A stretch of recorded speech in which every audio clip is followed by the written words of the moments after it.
কিরে ভাই, আমাদের দেশটা হয়েছে স্বাধীন রাষ্ট্র। আমরা শুনেছি 1971-এ নাকি বাংলাদেশ স্বাধীন হয়েছে। তো উম, মার্চে নাকি কালো রাত্রি ছিল, অনেক গ্যাঞ্জাম হয়েছিল, অনেক মানুষ ধরপাক করে মেরে ফেলা হয়েছিল। এখন কি আমরা সেটাই দেখতে পাচ্ছি? আমরা সেটা দেখি নাই, কিন্তু এখন 2024-এ 2024-এ আমরা কি এটা দেখতেছি সে মার্চের সেই কালো রাত্রি? না না, এটা আমরা কখনো কাম্য করি না।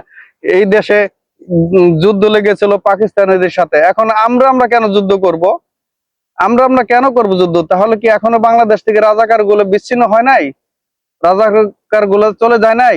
তাদেরকে আহ আইনের আওতায় আনা হয় নাই? তাহলে এখনো বাংলাদেশের রাজাকার আছে, কারণ বাংলাদেশের স্টুডেন্ট স্টুডেন্ট কখনো রাজাকার হতে পারে না। তারা বাংলাদেশে লেখাপড়া করতেছে বাংলাদেশের উন্নয়নের জন্য, বাংলাদেশের ভবিষ্যৎ কামনা করে তারা লেখাপড়া করতেছে। তাহলে তারা তো এসব কিছু করতে পারে না। তাদের উপরে কেন হামলা করা হচ্ছে?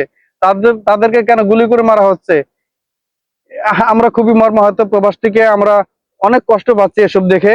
আমরা না পারতেছি, দেশে আসতে না পারতেছি কিছু করতে। আর আমরা দেশে এসে কি করবো? আমরা কি গুলি খেয়ে মরবো নাকি?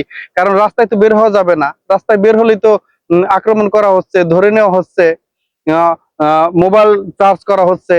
কেন রে ভাই? উম, আমরা তো মোবাইল দিয়ে ভিডিও করতে পারি, তাই না? ভিডিও করতে পারি, আমরা স্বাধীন রাষ্ট্রে বাস করি। এটা তো একটা স্বাধীন রাষ্ট্র, স্বাধীন দেশ। আমরা স্বাধীনভাবে চলাফেরা করব, কেন আমাদের স্বাধীন নাই? কেন? আমাদের স্বাধীনতা ফিরিয়ে দিন। আমাদের স্বাধীনতা ফিরে চাচ্ছি আমরা। কেমন দেশে আমরা বাস করি ভাই, যে আমাদের স্বাধীন রাষ্ট্রে আমাদের স্বাধীন নাই? আমরা স্বাধীনভাবে চলাফেরা করতে পারবো না?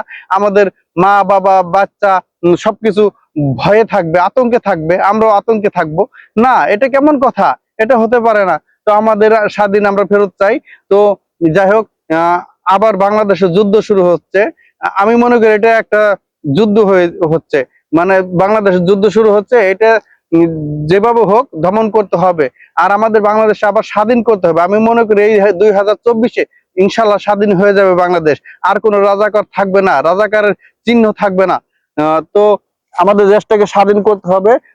তো সমস্ত জনগণ, সমস্ত পাবলিক, আপনারা এটার বিচার করবেন, আপনারা স্বাধীন করবেন দেশ। আপনাদের উপর দায়িত্ব এখন।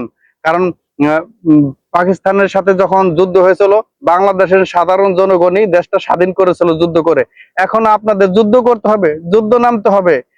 ঘরে বসে থাকা যাবে না, ঘরে বসে থাকা চলবে না। কিন্তু আপনারা অন্যায়ের বিরুদ্ধে যুদ্ধ করবেন, অন্যায় করবেন না।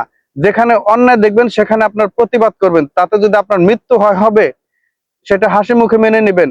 আমরাও হাসি মুখে মেনে নেব। অন্যায়ের বিরুদ্ধে আমরা প্রতিবাদ করব। কারণ একটা দেশের প্রেসিডেন্ট কখনো দেশের জনগণের ভালো চায় না, এটা আমরা বিশ্বাস করি। এটা আমাদের ভিতরে একটা আত্মবিশ্বাস আছে। আর আমাদের প্রধানমন্ত্রী মন্ত্রী শেখ হাসিনা, সে কিন্তু আমাদের দেশের অনেক কল্যাণ করেছে, অনেক কিছু করেছে। আগে কি ছিল আমাদের দেশটা, আর এখন কি হয়েছে? আমাদের দেশটা বলেছিল ডিজিটাল বানাবে, বিশ্বের মানচিত্রে পরিচিত করবে। সেইভাবেই পরিচিত করছে বিশ্বের মানচিত্রে, ডিজিটাল ভাবে। এখন এখন আমরা যেখানে যাই সম্মান পাই, সম্মান পাই। কারণ আমাদের বাংলাদেশটা এমন একটা রাষ্ট্র, উন্নয়নশীল রাষ্ট্র। ওই পার্শ্ববর্তী রাষ্ট্র আছে ভারত, নেপাল, পাকিস্তান, তাদেরকে দেখুন একটু। তাদের চাইতে আমাদের দেশটা কত উন্নত হয়েছিল, কত উপরে ছিল। এখন সেই দেশটাকে ধ্বংস করে দেওয়া হচ্ছে। ভাই, এটা মেনে নিতে পারছি না। এখনো সময় আছে, সবাই একটু বুঝুন, একটু চেষ্টা করুন দেশটাকে বাঁচাতে। আমাদের দেশটাকে বাঁচান, একটাই আমরা বলবো, দেশটাকে বাঁচান। জাস্টিস মার্চ, জাস্টিস মার্চ, এটা যেন সফল হয়। এটা সফল হওয়ার জন্য আমরা দোয়া করি, সবসময় প্রাণ খুলে মসজিদে দোয়া করতেছি নামাজ পড়ে। তো আমাদের দেশটা অন্যায় অত্যাচারের, স্বৈরাচারীর হাত থেকে বাঁচান, একটাই আমার দাবি। স্বৈরাচারীর হাত থেকে আমাদের দেশটা বাঁচান, এইটাই আমার দাবি।